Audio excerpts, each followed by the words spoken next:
Olá, queridos, estamos aqui em mais um programa do Batom e Bate-Papo. É bom demais estar aqui com vocês. Não quero que você se esqueça que a sua participação é muito importante. É ela que nos dá esse gás, essa alegria e este ânimo para estarmos aqui toda semana compartilhando com você assuntos cristãos e assuntos da atualidade. Povo de Deus e a nação brasileira é hoje o nosso tema. Nossa, é com você mesmo, povo de Deus, que eu estou falando hoje. Então, eu quero aqui falar para você que hoje nós temos um batom, ou melhor, um bate-papo completamente diferente do usual. E eu quero aqui já apresentar os meus convidados de hoje, que não são as minhas colegas pastoras, comumente que você vê. Mas eu estou aqui com o professor Emerson Martins e eu quero que ele dê já os seus cumprimentos iniciais. Oi, Emerson. Olá, pastora. Olá, Mariana. Satisfação, um privilégio estar aqui novamente, podendo contribuir com esse papo gostoso, interessante, pertinente, que é sobre o conservadorismo. E eu te convido, você ouvinte da rádio, aquele que acompanha pela internet, a ficarem ligados, porque o que a gente vai discutir é muito importante para esse tempo. Verdade. Oi, querida companheira. Oi, olá, pastora Valéria, professor Emerson. Olá, você que está aí de casa, na rádio, no Instagram, pela internet. Estamos aqui hoje, mais uma vez, com muita alegria, para contribuir com esse assunto tão importante. Verdade. O assunto hoje é o povo de Deus e a nação brasileira. O Salmo 22 declara assim: lembrar-se-ão do Senhor, e a ele se converterão os confins da terra. Perante ele se prostrarão todas as famílias das nações, pois do Senhor é o reino e é ele quem governa as nações. Para nós cristãos, não há dúvida de que Deus governa sobre todas as coisas e sobre todas as nações. Contudo, existe um propósito divino para o povo de Deus na terra. Estamos aqui para pregar o evangelho da graça de Deus, estamos aqui para sermos luz e canal de bênção para cada povo, raça e nação. Mas hoje nós queremos fazer uma pergunta para você, cidadão brasileiro, evangélico e cristão. Será que nós estamos cumprindo o nosso papel como povo de Deus aqui na nação brasileira? Olha, queridos, é fato que nos últimos anos nós temos visto o nosso livre-arbítrio ameaçado. Alguns direitos nossos, se não muitos, estão sendo questionados, como, por exemplo, o direito de preservar os nossos valores cristãos da família, o direito de educar os nossos filhos com a verdade absoluta de Deus. Estamos diante de uma ameaça à nossa liberdade de expressão e à nossa liberdade religiosa. Tudo virou pauta de debates na mídia e de projetos de leis que estão sendo pautados para restringir a nossa liberdade. E o mais crítico, queridos, é que muitos cristãos evangélicos não estão percebendo esse momento, não estão vendo o que está acontecendo, estão se calando diante dos fatos.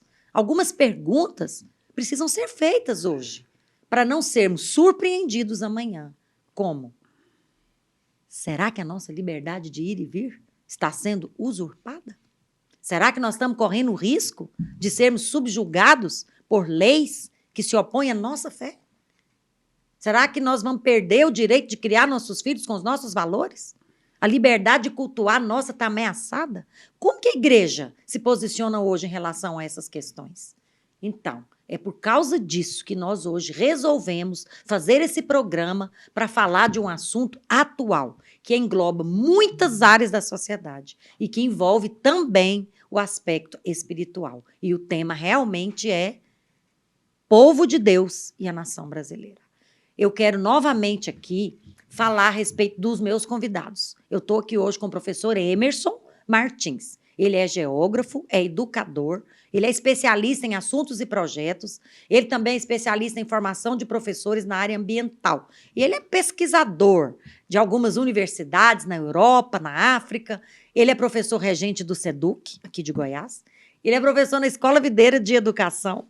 Ele é também mestre, ele não é só especialista, não, ele é mestre em infraestrutura de circulação pela UFG e doutor no Ministério de Ensino, pela Universidade Unifil, Western de Chicago, Brasil, Estados Unidos. E doutorando ou doutorado? Doutorando. Doutorando em Geografia pelo IESA da Universidade Federal. E também estou com a Mariana. Gente, é tanto currículo aqui hoje, né? Ai, meu Deus, eu estou nessa mesa aqui pela graça poderosa do meu Deus. A professora Mariana Cadipi, ela é professora mestre em História pela UFG. Ela é membro e palestrante da TDI, que é a Teoria do Design Inteligente. Ela é autora de alguns livros, principalmente os livros didáticos de história. E ela é professora do ensino fundamental e médio nas redes públicas e na rede particular, como, por exemplo, na Escola Videira, e também é discipuladora na Igreja Videira. Então, agora eu quero aqui, vamos comentar algumas coisinhas sobre o nosso bate-papo desse assunto tão atual, necessário e edificante. Eu quero aproveitar, antes que meus convidados comecem a explanar sobre isso, desafiar você a prestar atenção, assimila e compartilha.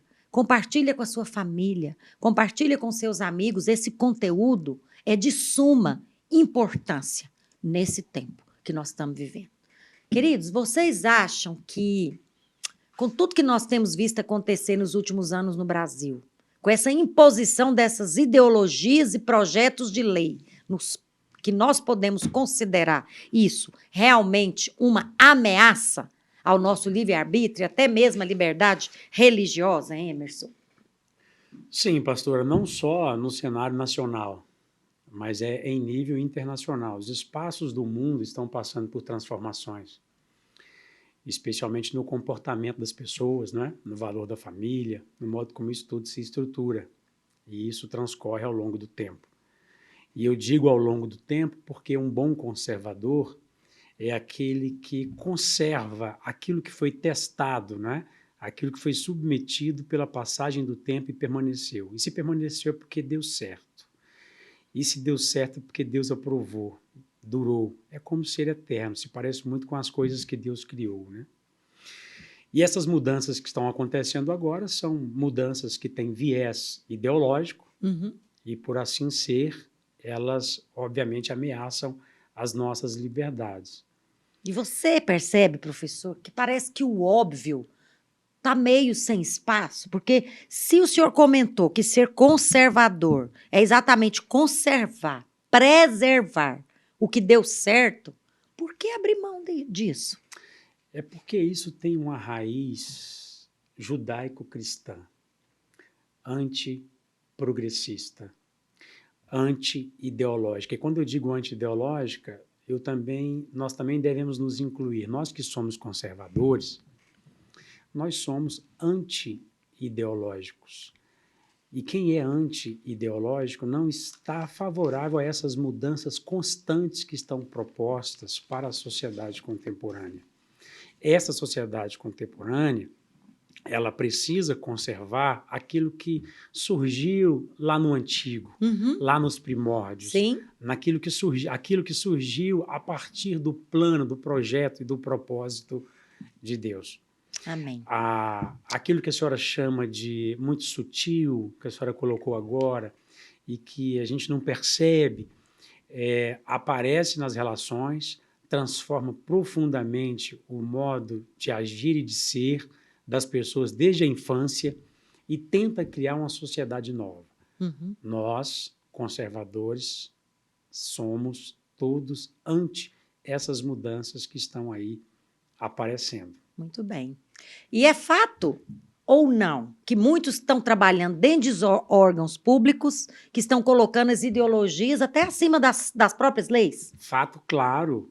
Os órgãos públicos, a senhora está querendo dizer o Estado, está aparelhado para que novas leis, novas regras, não é, possam ser implantadas na sociedade a partir do Estado, a partir desses órgãos que a pastora levanta e, obviamente, irão atacar as nossas liberdades, o nosso direito de expressão, o nosso direito de ir e vir, que é dom de Deus a liberdade. É mais do que um direito constitucional. É mais do que um direito humano. É acima da Carta Magna, é um exatamente. dom do céu. Deus Aleluia. deu ao homem liberdade de expressão. Deu. Está na nossa natureza, Aleluia. criada por Deus, poder expressar livremente. E o Estado, sim, ele quer cercear isso, Ele quer balizar o seu comportamento, a sua liberdade de expressão.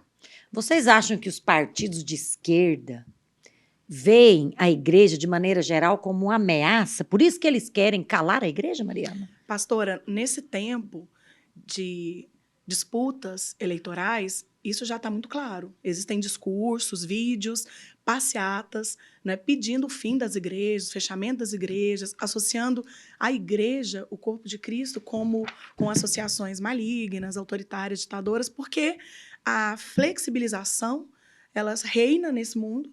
Então, aquilo que é colocado como uma força, como absoluto, é, sim, visto como um perigo, uma ameaça. Então, se você aí, né, que está em casa, está na rádio, está no carro, é só você pensar o que você tem ouvido falar sobre a igreja de Deus. Sem dúvida nenhuma, sim, pastora. Representa uma ameaça porque é absoluta, porque não flexibiliza, porque não negocia aquilo que Deus não negocia. Exatamente. Existem coisas que são absolutas, né? Como o Sim, seu livro. sim. A gente não negocia aquilo que é absoluto. É difícil, pastor, a gente pensar, como o professor Emerson disse, nessa mudança de comportamento, de mentalidade. As pessoas são ensinadas ao flexível, né? Como se flexibilizar fosse uma conduta perfeita, uma conduta bonita, uma conduta que deve ser repetida. Mas interessante que o professor Emerson falou sobre que o Estado quer balizar o nosso comportamento. Você sabe, nós podemos sim ter um ensino, principalmente para as gerações que estão nascendo, um ensino de moldar o comportamento, mas diante de um padrão. Sim. Só que diante de um padrão reto, diante de um padrão digno e perfeito. E esse só se encontra na palavra de Deus. Interessante que eu acho que o que nós estamos vivendo hoje em dia, querido ouvinte, é exatamente uma guerra, uma batalha entre a mentira e o engano contra a verdade de Deus. Vocês acreditam que a igreja precisa se posicionar, Mariana, naquilo que ela acredita e expressar o seu ponto de vista político, não baseado numa opinião pessoal, né? Não é partidarista isso aqui, mas em linha com aquilo que a Bíblia diz? Pastora, como professora de história, eu tenho sido muito questionada em relação a isso. Sim. Tanto na família, entre amigos, na sala de aula. Por que a igreja tem que se posicionar? Não é? Por que eles chegam a falar até maldosamente assim? Por que os púlpitos se tornam palcos políticos? Por quê? Por que tem que ter um representante político na igreja? Então, o que eu digo? Nós somos seres políticos. Se você amanhecer vivo ou morto, já é uma prática política. Isso vai exigir uma documentação, isso vai exigir um posicionamento da família, uma partilha de bens. Então, nós somos políticos, não apenas aqueles candidatos, aqueles representantes. Então, inicialmente, não tem como não ser político. Agora, desde sempre, a igreja se posicionou. De todos os grandes atos da Rainha Esther, o maior evento da história da Rainha Esther foi conseguir um decreto para a libertação do povo. Totalmente Exatamente. político. O que tem de mais poderoso na história da Rainha Esther não é um milagre, é um ato político. Então, a Bíblia diz sobre homens e mulheres posicionados. Eu gostaria agora que nós comentássemos, nós vamos comentar um tempinho, mas nós vamos começar agora, nesse bloco ainda, a comentar sobre o texto que o nosso pastor Aloísio, que é o pastor da nossa igreja, presidente do Ministério da Vinha também, onde ele expõe e explica de maneira tão clara e tão lúcida por que nós somos evangélicos conservadores, né? Lembrando que a palavra conservador aqui não tem o mesmo sentido como fazem os protestantes históricos, que eles se referem àquela liturgia, a algo ritual, ao ritualismo, né? Ou como fazem alguns pentecostais quando falam de usos e costumes. Eu não estou falando de algo exterior, eu não estou falando de algo que é legalismo, não. Eu estou falando no sentido político, porque nós cremos que, como igreja, nós somos o sal da terra. E como sal, todo cristão está aqui para conservar. Interessante que o sal conserva, né? Exatamente. Quem que não gosta de uma carninha, né? De sol, aquela que vem salgadinha, para conservar dos germes que a fazem se deteriorar. A sociedade está se deteriorando. E nós, cristãos, chegou o momento daqueles que tinham ressalvas a respeito de se posicionar ou não, a partir de hoje, Posiciona, meu irmão, Amém. para conservar os valores eternos da palavra de Deus. Você não vai se posicionar em favor de um homem, de uma denominação, você vai se posicionar em favor da verdade. Então, o primeiro item que o pastor Luiz coloca nesse texto dele é o seguinte: eu sou um evangélico conservador, por isso eu tenho um compromisso com a defesa da vida. Sou contra o aborto, sou contra a mentalidade anti-filhos. Gente, mas filhos são uma bênção. O que você queria comentar sobre isso, Olha, professor Emerson? pastora, nós também somos conservadores porque defendemos a propriedade privada. Sim. Não é? Nós somos conservadores porque temos um compromisso com a educação de qualidade, Sim. sem a intervenção do Estado. E, nesse sentido, a igreja deve sim, como a Mariana disse, atuar. E aí eu abro um parênteses para dizer que a igreja não é só enquanto instituição, mas a igreja enquanto indivíduos que foram formados a partir de uma cultura cristã, amorosa, de liberdade, de perdão, de tolerância, desprovida de progressismos antifilhos, abortistas. O senhor pode abrir um parêntese pequenininho, explicar com poucas palavras o que é esse progressismo? O progressismo, você o tem em algumas vertentes. Duas delas é o econômico e o moral, o comportamental. Aqui a nossa pauta trata um pouco mais do progressismo moral comportamental. Mas é uma linha ideológica? É uma linha ideológica que trata e que tem como objetivo, como meta, modificar os padrões de sociedade que foram formados ao longo a da história. partir de uma cultura oriunda dos ensinos judaicos, Isso é dos importantíssimo. ensinos cristãos. Basicamente, de forma bem simples e rápida, é isso e é assim que estão tentando fazer.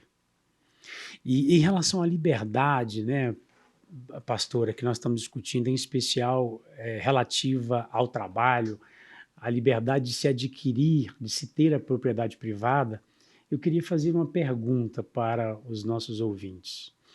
O que a gente prefere? O que você prefere? Você prefere trabalhar para você ganhar, conquistar o seu recurso e adquirir a coisa privada? Se é coisa privada, é para você ser o proprietário, ou você prefere trabalhar para pagar impostos e construir a coisa pública e não ser dono de absolutamente nada? E mais, e sem saber se essa coisa pública está nas mãos de alguém que teme a Deus e que defende os direitos da sociedade. Sim. Porque é dinâmico, né? A função dos cargos executivos e dos legislativos, ela é dinâmica. Então, o Estado como um todo, às vezes, vai interferir em questões de foro muito íntimo. Isso. E aí, que ele não tem o direito de fazê-lo. E aí, ouvintes, com a reflexão da pastora, mais essa pergunta que fiz, fica muito fácil você escolher o lado que você quer ficar. Você é um trabalhador, é claro que é. Com o seu trabalho, o que você quer conquistar? Para você e sua família, ou você quer conquistar para o Estado? A proposta anticonservadora, progressista, do ponto de vista econômico, ela quer produzir para o Estado.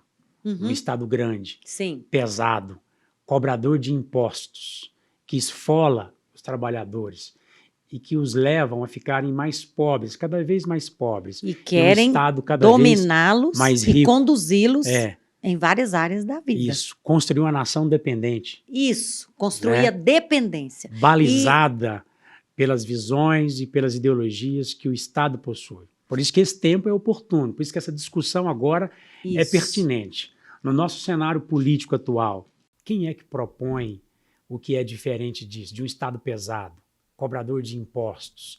Quem é que propõe que os trabalhadores produzam só para o Estado? Quem é que propõe uma economia antiliberal? Faça a sua escolha, reflita sobre isso.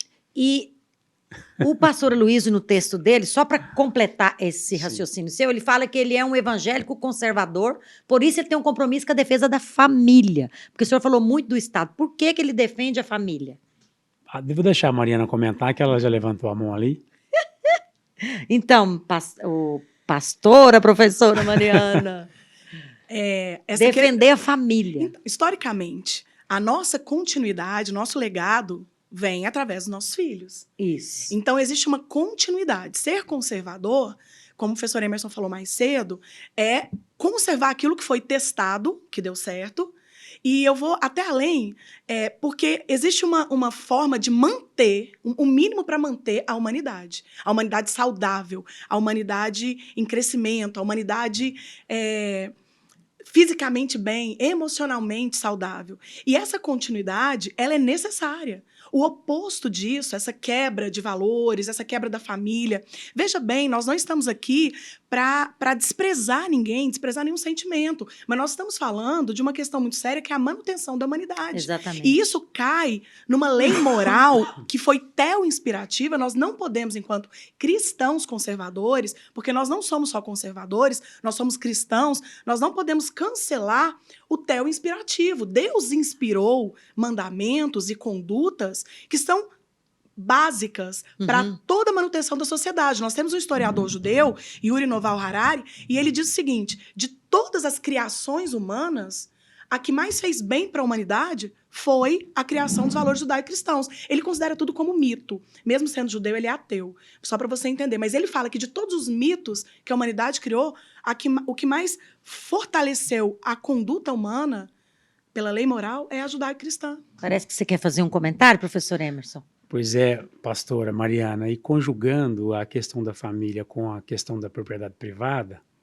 os marxistas, Engels, né, diziam o seguinte, que a família, é na família que nasce a propriedade privada. E eles dizem que matrimônio é sinônimo de patrimônio. Então, destruir o matrimônio, atacar a família, seria acabar com a propriedade privada. Não Essa só frase legado, define, não né? só o legado moral, mas também o legado material. Sim. A herança como um todo. Aproveitando sobre que nós estamos falando isso, professora Mariana, o direcionamento mundial vindo da ONU e da ideologia socialista é enfraquecer o papel da família e os direitos dos pais sobre os filhos. Não creio que o Estado existe para cuidar dos nossos filhos. Sou contra o incentivo à prostituição.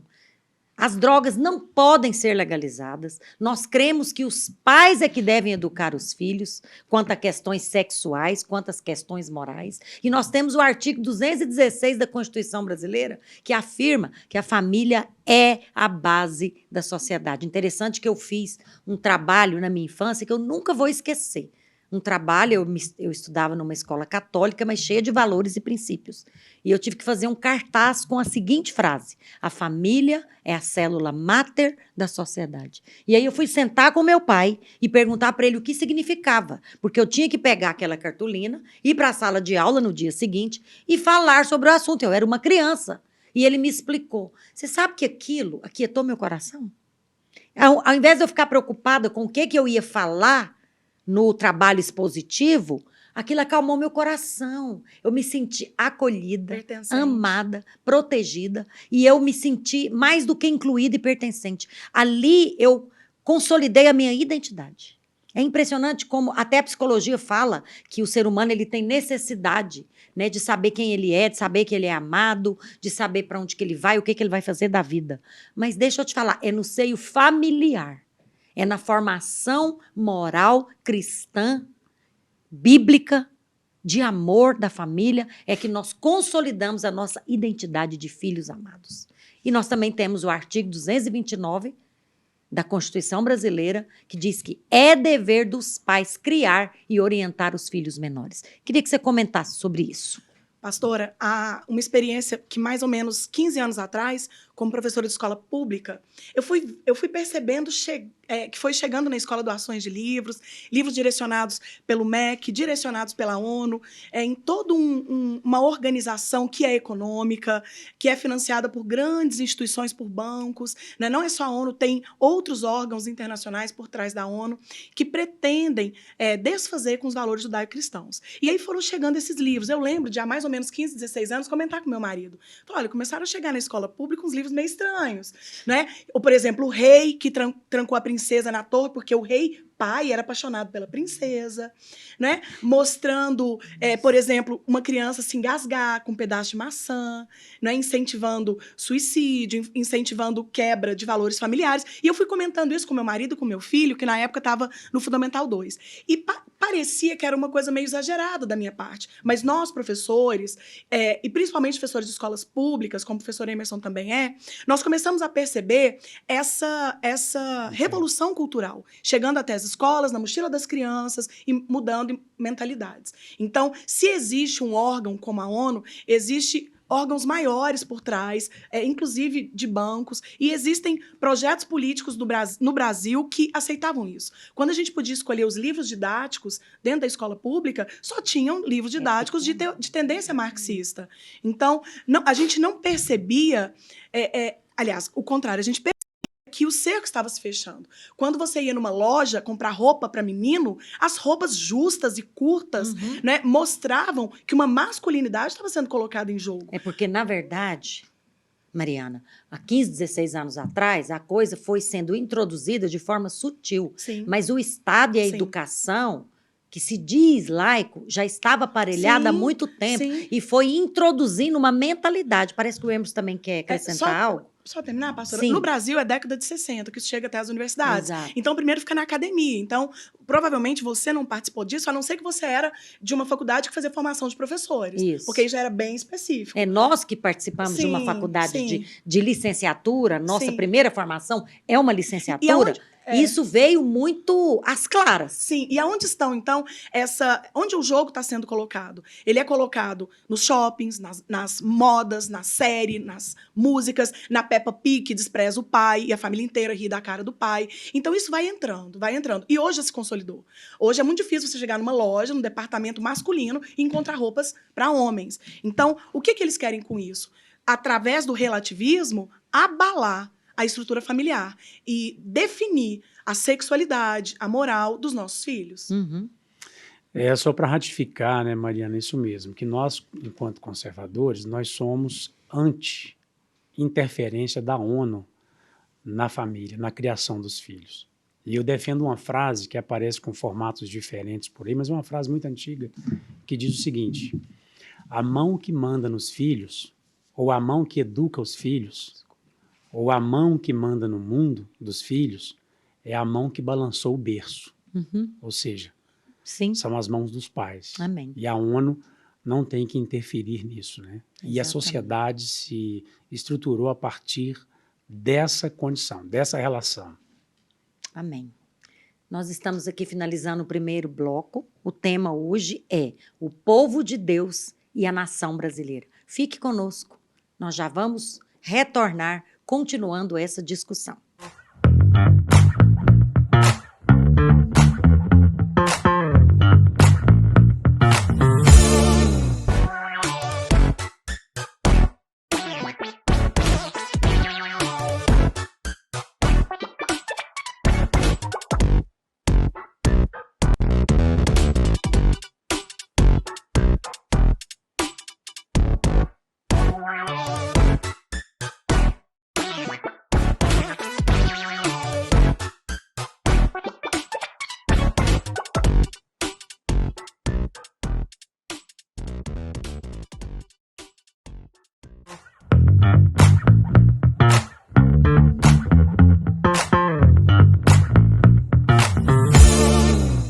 Estamos aqui no segundo bloco do programa Batom e Bate-Papo, hoje com o tema O Povo de Deus e a Nação Brasileira. Para você que ligou agora ou conectou, ou está recebendo agora o compartilhamento desse tema do Batom e Bate-Papo, nós estamos aqui com 2 educadores cristãos, estudiosos e posicionados na vida da igreja e na sociedade. Amém. Estamos aqui com o professor Emerson Martins, que ele é professor de geografia, tem um vasto currículo, né? É mestre, é doutor, é especialista, mas é um cristão cheio do Espírito. Amém. Estamos aqui com a Mariana Caade, que é professora de história, também é especialista, é pesquisadora, é mestre, é professora de história na escola pública e também na rede privada de ensino. É minha colega de área, né? Somos da área das humanas. E também é como nós aqui, discipuladores vibrantes na nossa igreja. Participa ativamente da formação cristã de crianças e de jovens. Eu quero aqui falar para vocês que, a respeito desse tema, o povo de Deus e a nação brasileira, nós estamos discutindo um texto que o pastor Aloísio comentou com a igreja a respeito de ser um cristão conservador. E já discutimos aqui vários pontos, já fizemos aqui ligações bem dinâmicas. Mas eu quero comentar ainda um que ele fez, que ele é um cristão conservador e ele tem compromisso com a defesa da educação. Olha, irmãos, nós trabalhamos numa escola e eu creio que a escola não deve ser lugar de doutrinação ideológica nem religiosa. Toda igreja evangélica, na minha opinião e na opinião do pastor Aloísio, deveria ter uma escola. Por quê? Porque ali ela complementa, né? A nossa fé e a nossa prática, ela é confirmada em casa com os nossos filhos, na igreja e também na escola. Eu penso que é uma tríade poderosíssima na formação do ser humano. E nós sabemos também que a Convenção Americana dos Direitos Humanos é reconhecida como uma super lei aqui no Brasil. Graças a Deus por isso, muitas coisas boas tem ali. E o artigo 12 afirma: os filhos devem receber os valores morais e religiosos dos seus pais. Significa que aqueles que têm um conceito diferente dos pais devem respeitar o artigo 12 Sim. dessa convenção, que é reconhecida como lei no Brasil. Né? E vocês acham que, só para a gente concluir esse comentário dele, que ele é pela educação desde a família, vocês acham que as escolas cristãs, as confessionais, tanto católica como evangélica, elas podem sofrer algum tipo de limitação por parte de governantes da esquerda que têm ignorado essa lei? Sim. O aparelhamento, a transformação da pedagogia nas escolas, dos currículos, já estão claros e sendo praticados nas escolas públicas. Alcançar as escolas privadas, as escolas vinculadas às igrejas, né, às instituições religiosas, é uma meta, é um objetivo. E muitas vezes a sociedade ela não se posiciona. Sim. Porque nós comentamos aqui, a professora Mariana da Rede Pública, como que foi sutil a questão de introduzir literaturas completamente comprometidas. Completamente. E a BNCC, quando fala sobre ensino religioso, ela faz menção a várias religiões afrodescendentes e não toca em nada de cristianismo. Pois é, e a sociedade precisa se posicionar, porque vocês sabem que nós, conversando com vários cristãos nesses congressos de educação que a gente participa, eles falam que o ministério mais aparelhado da esquerda que existe na nação brasileira é o Ministério da Educação. Por quê? Porque essa corrente ideológica progressista que ficou conduzindo os cargos executivos e muitas vezes dentro das próprias câmaras, lá no parlamento, eles fizeram arranjos, eles costuraram para que a mentalidade e a ideologia progressista, anti-Deus, anti-família, anti-conservadorismo ficasse em voga. Privada. Ante a propriedade privada, né? Mas tem mais um comentário do pastor Aloísio sobre a propriedade privada, que nós já comentamos muito aqui, que nós queremos manter. E também tem a questão de que ele pontuou também no texto dele. Eu sou um evangélico conservador, por isso eu tenho um compromisso com a defesa da caridade verdadeira. Os pobres precisam de ajuda, mas essa ajuda não deve vir pela força estatal, onde diz que tira, mediante impostos, do salário do trabalhador para supostamente dar a quem não tem. O professor Emerson já comentou isso um pouco, mas, irmãos, caridade forçada não é caridade. Quando a gente era criança, nós tínhamos vários ditos populares, né? Que dizia o seguinte: fulano está fazendo freguesia com chapéu alheio. Alguém quer comentar isso aqui? Na verdade, é por meio do governo e de imposto que a pessoa quer tomar para ela uma caridade dela que não é dela. Pastor, antes dessa caridade forçada, existe um cenário nas mentalidades sobre o vitimismo.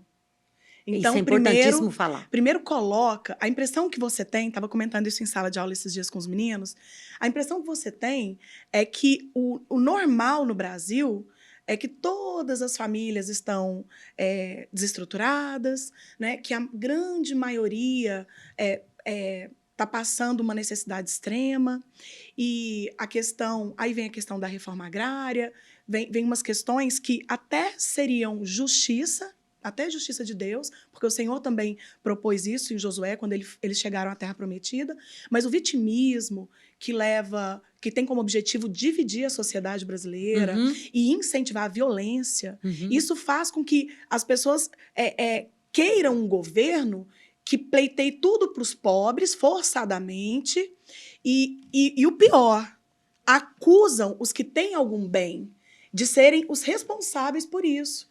Então, meu filho assistindo aula esses dias na escola de ensino médio, a professora claramente disse, sabe por que alguém está passando fome? Por causa de vocês. De vocês que têm um tênis bom. Ela foi tão enfática assim? Sim, exatamente assim. E isso eu comentei com a diretora da escola, porque eu acho que os cristãos têm que agir. Agir. Porque existe uma soberania de Deus, e o agir de Deus na história, e o papel dos cristãos no agir da história. Isso também é bíblico.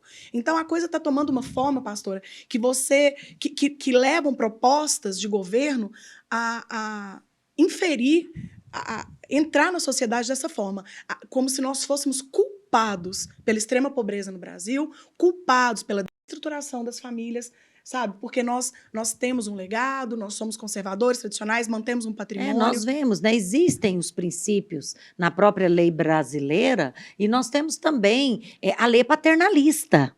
A lei é completamente paternalista. Não só o Ministério da Educação é devidamente aparelhado com essa ideologia, mas também o Ministério do Trabalho. Agora, nesse governo, é que nós estamos percebendo que algumas reformas foram pautadas e conseguiram iniciar o seu trabalho de que o patrão não é inimigo. O patrão está ali, um dos maiores parceiros do Estado é a igreja e os empresários. Os empreendedores, os investidores. Por quê? Porque eu vejo por base o exemplo da minha casa, o meu esposo, ele é empresário, ele é médico, pastor empresário. Olha, ele fala que é muito título para pouco homem, para pouco pó. Mas o fato é o seguinte, é que eu percebo que na empresa dele, eles cooperam com a sociedade de Goiânia, com mais de 120 empregos formais e mais de 200 indiretos, que são pessoas que representam kits, reagentes. Então, assim, e eu percebo a nossa própria escola videira, que é uma extensão da igreja, onde nós ali abraçamos também mais de 120 famílias diretamente e mais de 50 indiretas, até por fornecedores, sim, editoras e tudo mais. Então, assim, nós precisamos fazer parte atuante, completamente vívidos da sociedade brasileira. Com a mentalidade correta, a visão com correta. a mentalidade correta. Nós estamos todos cooperando e nós temos que nos posicionar como igreja, como cristãos, como profissionais. Nós vamos falar aqui que sermos cristãos, que sermos crentes, não é apenas orarmos, lermos a Bíblia e fazermos jejum. Nós temos que pegar tudo isso e salgar a sociedade e iluminar o entendimento com essa palavra. E nós temos que ser luz para dar direção numa sociedade que muitas vezes é perdida ou omissa com relação ao seu próprio papel em casa e diante dos outros. Exatamente. Outro ponto que o pastor Luiz colocou é que eu sou um evangélico conservador, por isso sou contra a teologia da missão integral. Ele não crê em marxismo, muito menos travestido de teologia. Essa teologia é a versão protestante da teologia da libertação. Quem gostaria de comentar sobre isso? A teologia da missão integral é também, como eu dizia antes, marxizante. Ela tem um viés marxista que coloca o homem no centro, de maneira a promover, através do uso religioso, o controle e, obviamente, chegar às metas e os objetivos que estão traçados lá no origem da propriedade privada, né, que a gente comentou agora há pouco. Então, nós, enquanto igreja videira, nós, enquanto evangélicos conservadores, precisamos estar atentos a essa teologia que não é bíblica e que não tem respaldo do céu para nós. Você quer comentar algo, professora Mariana? Não, é isso mesmo que o professor Emerson falou. Existem várias facetas, várias máscaras para que o marxismo entre, e inclusive dentro da teologia. É verdade. E tem um ponto também que o pastor colocou, que ele é um evangélico conservador, por isso ele crê que o capitalismo, como fundamento moral, judaico-cristão, ainda é o melhor sistema. O capitalismo foi feito para um povo cristão e com valores morais. Ele é totalmente inútil para um país e um povo sem esses princípios. Sem esses princípios, esse sistema econômico vira uma ganância e exploração. Eu creio na livre iniciativa de empreender. Eu dei exemplos aqui.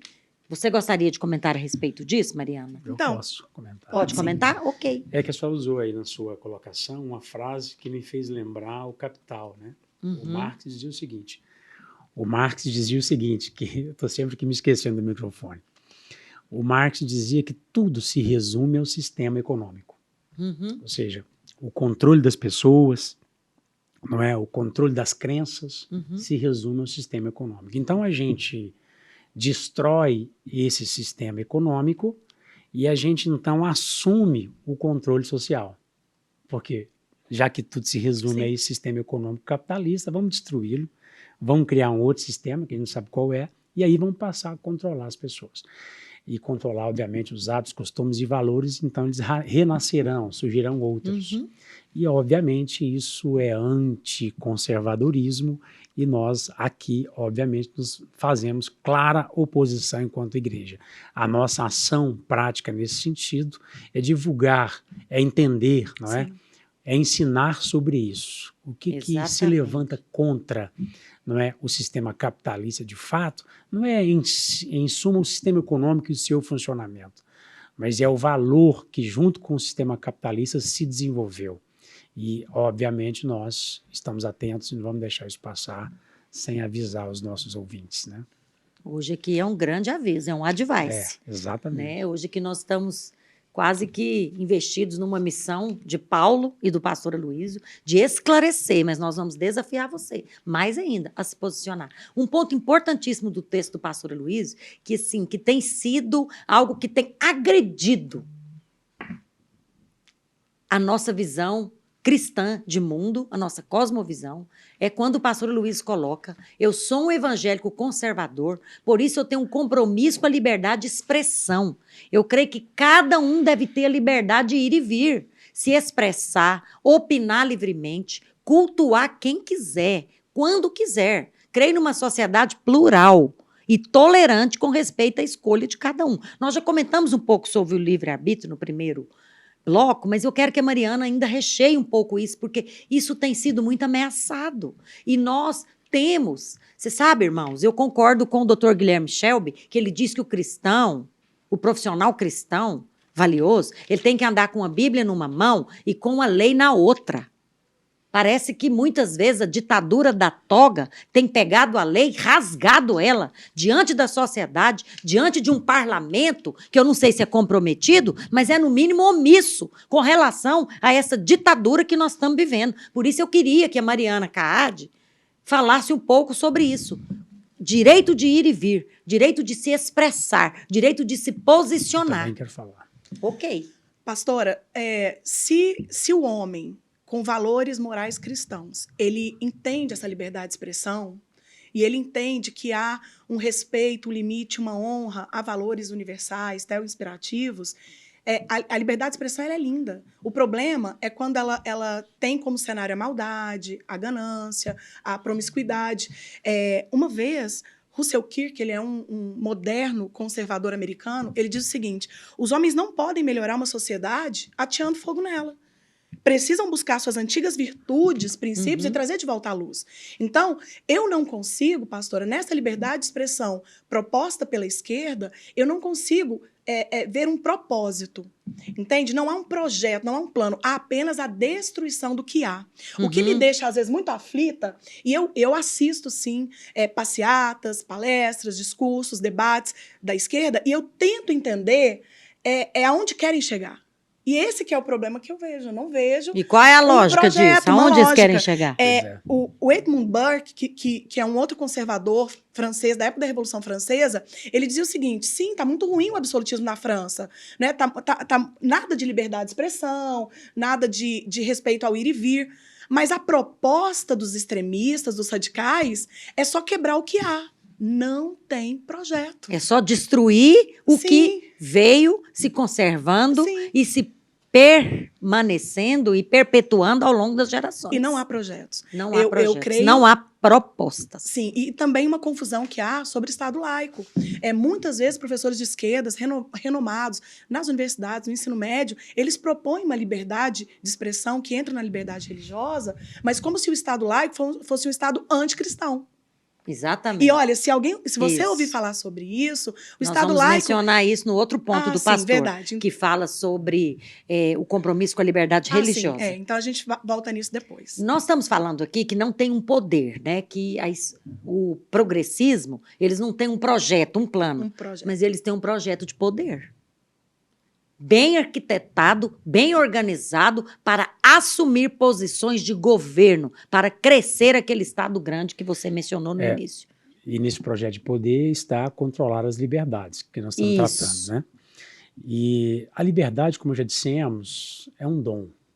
É de Deus. É uma virtude. É de Deus. E o único Estado, vocês mencionaram sobre Estado, o único Estado que reconhece que a liberdade é um dom de Deus é o Estado oriundo da cultura judaico-cristã.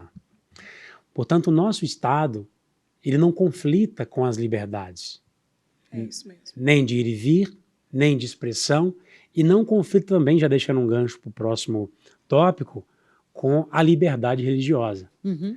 O Estado judaico-cristão é aquele que dá a liberdade para você se expressar, para você ir, e a liberdade também religiosa. E de confessar a sua fé, né? Exatamente. Se você não concorda, basta comparar com o Estado que não é judaico-cristão, por exemplo, a Índia. Você tem liberdade religiosa? Na Índia. O Tibete, você tem liberdade religiosa? O Paquistão, você tem liberdade religiosa? E ainda, esses países que eu citei possuem um Estado judaico-cristão? Então você já comparou e pensou. Agora, faça-se uma outra pergunta. Onde tem liberdade de ir e vir, liberdade de expressão? Onde é que tem liberdade religiosa? É num Estado teocrático como esses que eu citei ou um Estado judaico-cristão como o nosso? É verdade. Nossa, eu estou imaginando aqui, hoje nós temos que fazer uma reflexão, que ela é oportuna, completamente confiável, nos cargos máximos da nação. Você acha que o povo é livre? Aonde o Estado é grande, que é alguns países e nações da nossa América do Sul, você acha que as pessoas são livres? Você acha que há prosperidade? Nós estamos vivendo algo no Brasil inédito que há muito tempo a gente não vê. Imposto sendo abaixado. Olha, eu vou falar uma coisa para vocês. Eu tenho vivido e vivenciado algumas coisas que eu achei que na minha existência eu não veria, que é impostos vários, em várias áreas, área industrial, área comercial, em todas as áreas. E a arrecadação tem aumentado. É um estado menor, mas arrecadando muito. E a prosperidade tem chegado nos lares, nas famílias. Interessante que o problema do Brasil, há 15, 16, 20 anos atrás, é que ele parou de produzir.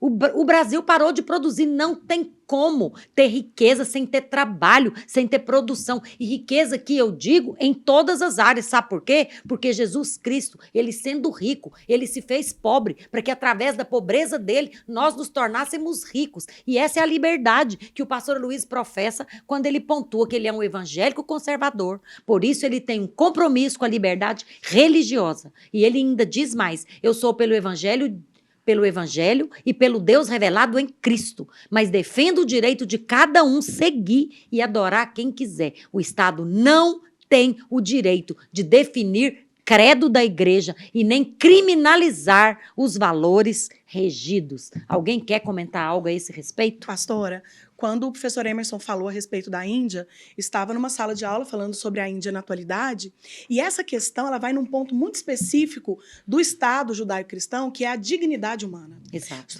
Não existe outro tipo de Estado que pense na dignidade humana, porque somente no cristianismo que Jesus deixou a sua condição divina e veio para a terra enquanto homem. Então, ele veio até o homem.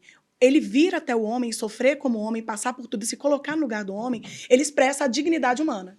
Então, nesses outros estados, não tem, por exemplo, para falar aqui para você entender, Estatuto da Criança e do Adolescente, Estatuto do Idoso, não promove essa dignidade. E essa dignidade, ela tem a ver com a liberdade de expressão, com a liberdade religiosa. Então, veja bem, como a gente pode aceitar um estado que não preza pela dignidade humana, pelos valores cristãos associados à dignidade humana. É verdade. Eu quero... Tá tão bom esse nosso bate-papo, né? Eu creio que Muito. nós ainda vamos falar mais sobre isso. Espero que a gente volte a falar sobre isso com liberdade e com liberalidade. Amém. Daqui para Exatamente. frente. Eu vou concluir aqui esse bloco e antes de permitir ou solicitar ou mesmo pedir, já agradecendo a participação dos meus convidados, para que eles coloquem suas considerações finais, queria que vocês, ao colocarem sua consideração final, pensassem o seguinte: nós somos sal e nós somos luz. E eu quero falar que, ao concluir esse tema de hoje, povo de Deus e a nação brasileira, queremos deixar claro que nós cremos que governar é tão espiritual quanto orar, influenciar governos e governantes é tão espiritual quanto orar pelas autoridades. Pois é isso que a Bíblia mostra ao registrar as histórias de José na Bíblia, né? O José do Egito, a história de Esther, a história de Daniel. Eles não apenas influenciaram os governantes, mas eles também governaram.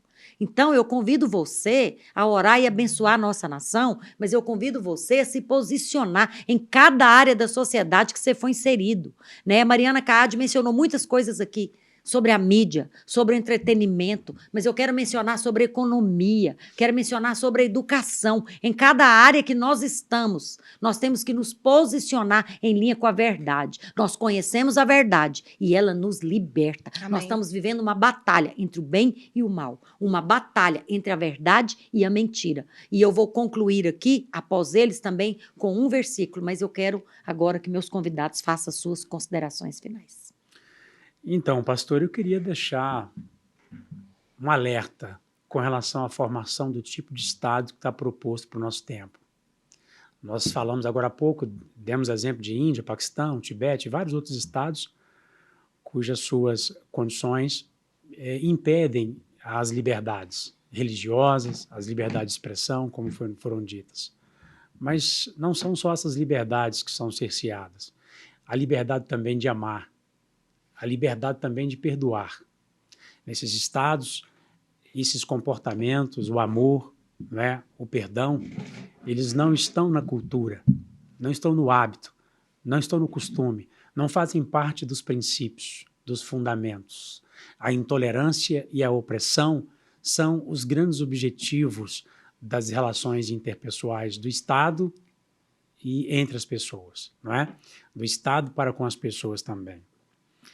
E com base nisso eu queria trazer à tona um verso que eu gosto muito e que nós, enquanto Estado, que temos liberdade de religião, não paramos de confessar, que está ali em Cântico 8, 7, que diz que as muitas águas não conseguem apagar Amém. o amor. Aleluia. E os rios Aleluia. não levam o amor nas suas correntes. Amém. O amor não pode ser comprado. E o amor não pode ser substituído por qualquer ideologia. Amém. Um bom conservador, um evangélico conservador, é aquele que conserva o perdão, a oportunidade, que diminui a pressão, que aponta a esperança, que abre caminhos e que apresenta o amor que dura para sempre. Amém. Nós somos esse tipo de conservador. Nós acreditamos no amor, na liberdade religiosa, na educação dada pela família. Nós acreditamos que é possível estabelecer uma prática que ainda promoverá a manutenção de um Estado assim por mais tempo. Nós contamos com vocês. Mariana? Quero primeiro afirmar que você é um ser político. As suas escolhas, elas interferem no natural e no espiritual da nossa nação. Eu quero te afirmar. Lá em Juízes 9,14, tem uma passagem muito metáfora, mas tão oportuna para agora. As árvores precisavam de uma liderança. E acaba que cada um saindo pela esquerda, né? Não vou me posicionar. E o espinheiro foi escolhido. E isso gerou consequências muito grandes para aquelas árvores. Juízes 9:14. Eles escolheram o espinheiro e isso gerou problema no crescimento deles, na questão da sombra, da paz. José do Egito foi escolhido governador porque ele estava apto para organizar uma política de armazenamento de grãos. E após essa aprovação e o acontecimento dessa política de armazenamento de grãos, o Senhor pôde fazer todo o plano, projeto que ele tinha ali para aquele tempo, para o Egito, para o povo de Deus, mas começou com uma política de armazenamento de grãos. Né? Tão interessante isso. Quero indicar 2 livros, o livro do nosso querido pastor Aloysio, Os Cristãos e a Política, é um livreto, é muito importante você que também é de outra igreja e às vezes não conhece o nosso pastor, e tem um livro agora que é lançamento do Dr. Guilherme Shelby, Os Cristãos e o Governo, mostrando que sim, somos cristãos e temos que agir além de orar. Quero deixar para você, então, aí essa observação, suas escolhas interferem no natural e no espiritual. Obrigada, meus convidados, e você que ficou conosco até aqui. Nosso tempo já esgotou, explodiu, mas eu ainda quero deixar uma reflexão para você, porque nós temos orado como igreja pela nossa nação. As crianças têm orado, os jovens têm orado, as famílias têm orado nesses dias. Temos jejuado pela nossa nação. Nós somos o povo de Deus e moramos na nação brasileira, representamos não só a nação de Israel, mas representamos também, porque nós somos a Israel de Deus, nós representamos a nossa pátria celestial. Amém. Eu quero deixar um texto bíblico aqui de 1 Timóteo 10:3, para que você reflita e peça para o Senhor mais tempo, antes que esses homens maus possam governar, porque eles virão, é bíblico, mas nós temos pedido mais tempo para que o evangelho da graça seja pregado. Amém. O texto que eu estou convidando você a refletir hoje é exatamente o seguinte, 1 Timóteo 3:1. Sabe, porém, isto, nos últimos dias sobrevirão tempos difíceis, pois os homens serão egoístas, avarentos, jactanciosos, arrogantes, blasfemadores, desobedientes aos pais, ingratos, irreverentes, desafeiçoados, implacáveis, caluniadores, sem domínio de si, cruéis, inimigos do bem, traidores, atrevidos, enfatuados, mais amigos dos prazeres que amigos de Deus, tendo forma de piedade, negando, entretanto, o poder. Foge destes, porque eles penetram dentro das casas para enganar sorrateiramente e conseguem cativar mulherzinhas sobrecarregadas de pecados, conduzidas por paixões, que aprendem sempre, mas nunca chegam ao conhecimento da verdade. De modo que Janes e Jambres resistiram a Moisés. Também estes resistem à verdade. São homens de todo corrompidos,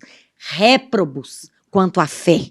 Eles, todavia, não irão avante, porque a sua insensatez será a todos evidente, como também aconteceu com aqueles.